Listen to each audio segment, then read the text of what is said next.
Welcome back, everyone. Well, in our never-ending search to find unique locations here at SPAC to do interviews with Elizabeth Sobel, the president of the SPAC, we first tried to do this one backstage. And the reason is that this interview is about this unbelievable concept that Elizabeth came up with called SPAC on Stage, which allows all of us to have a more intimate experience, relationship with the artists that perform here. And that's what we're going to talk about today.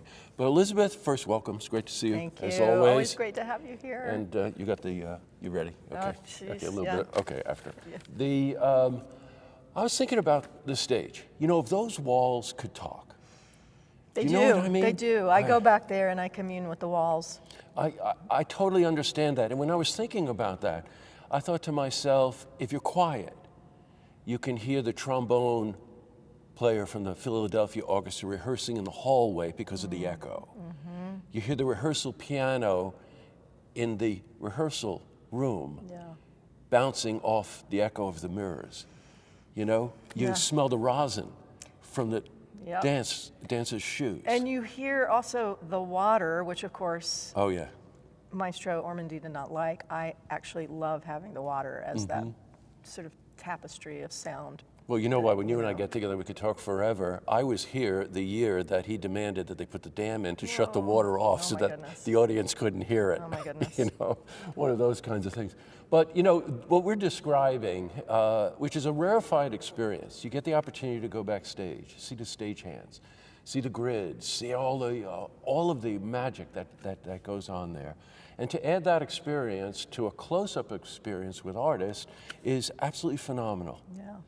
Yeah, it's so funny because when I first came here, you know, one of my existential challenges here at SPAC is that our venue is a 5,200 seat amphitheater, right? So I've really tried to focus on great experiences for people, not just seeing great art on a stage, but what's it like in the audience? Because if you're only there with like 600, 700, 800, 1,000 people, it's not a great experience sitting in a half-empty amphitheater, right?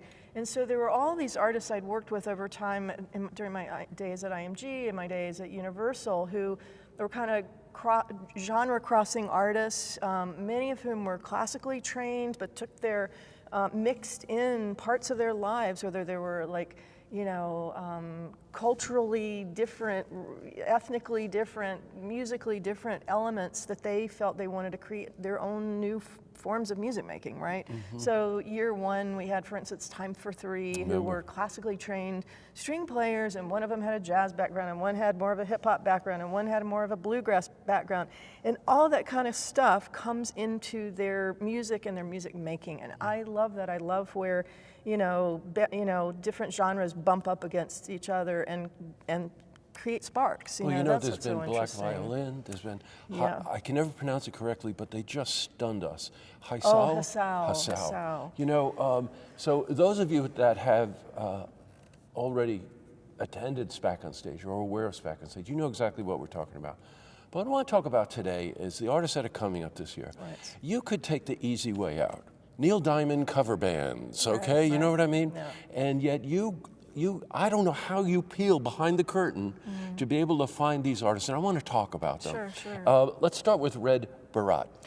So Red Barat, so going back a little bit, when I started SPAC on Stage, and I knew I wanted to create this thing on the stage of SPAC that was going to be more intimate, more visceral, a different kind of experience for SPAC ticket buyers, right? But I also knew that there were certain artists, it was driven by the artists, because I had artists that I had worked with both at Universal and IMG, like Time for Three, like Black Violin, like Hot Sardines, like Tiempo Libre, like a lot of these artists. I had a personal experience of the kind of music making they did, which really was the highest level music making virtuosity, but also a unique sounds where they're bringing the different strands of today's world in through their music making, and that's what I was looking for. So every year, most of the bands I've brought, most of them, I've had a personal experience with, either in managing or being their record label or whatever. So this year, the only one that I did not have a personal relationship with is Red Barat, but I kept hearing about them because colleagues of mine, like for instance, they've played Wolf Trap a couple of times. They kept popping up. They were on NPR, and so people whose taste I respected were presenting them. And so Chris Shiley, my head of programming, and I started looking at them thinking, this could be a really great band for us, because they're based in Brooklyn, but they fuse all these different elements really around Bhangra music, which is Punjabi with Western elements, right? So that's sort of the basis of what they do, but then they pump it through with all these other qualities, right? So, so they're the only one I didn't have a personal relationship with, but we got fantastic reports on the kind of just party celebration. I think that's what we're trying to do on SPAC on Stage. Well, you know what? A very unique thing, that is a cell phone going off in the back. That's what happens when you do live things. Like, I don't know whether it's I felt like yours or angelic, mine. celestial. Call us back. Like, But, you know, I think about party bands, and, you know, the one thing, there is a thread.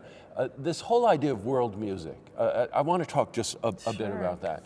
Because there are actually two artists that are performing in SPAC on Stage this summer. Red Bharat is one of them, but Tony Sukkar is another one.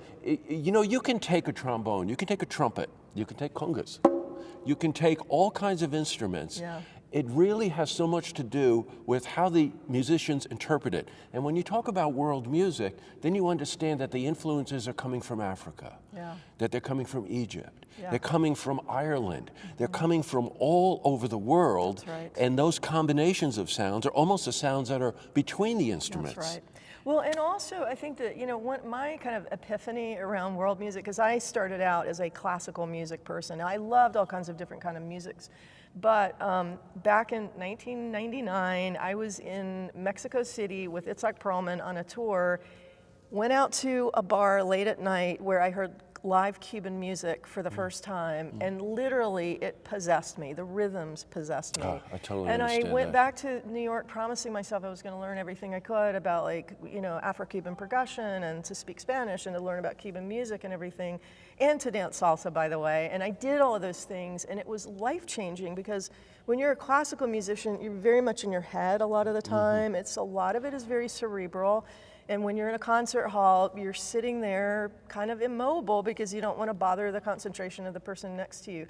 Well, these kind of musics that are so rhythm-based and full of life, full of the heartbeat, right? To me, there's just a kind of vitality and life in these musics that is connected to community and earth and heartbeats, and that's so vital and so important for people to experience. Well, you know, we have 4 artists we want to try to talk about. So you're talking about Red Bharat, you're talking about Tony Sukkar, and the lineups, again, the instruments are similar, but the way they approach it, and the only thing I can tell you, I got 2 words probably for you: party and dance. And then you think about being on stage at SPAC with the echo of just being physically on the stage where artists perform. Well, as usual, we probably should have called this show SPAC this week, because once Elizabeth and I start talking about all the amazing performances here at SPAC, we just can't stop. So we're breaking this interview into 2 parts. Now, part 2 will be next week, so make sure you watch for that. In the meantime, you can go to our website, looktvonline.com.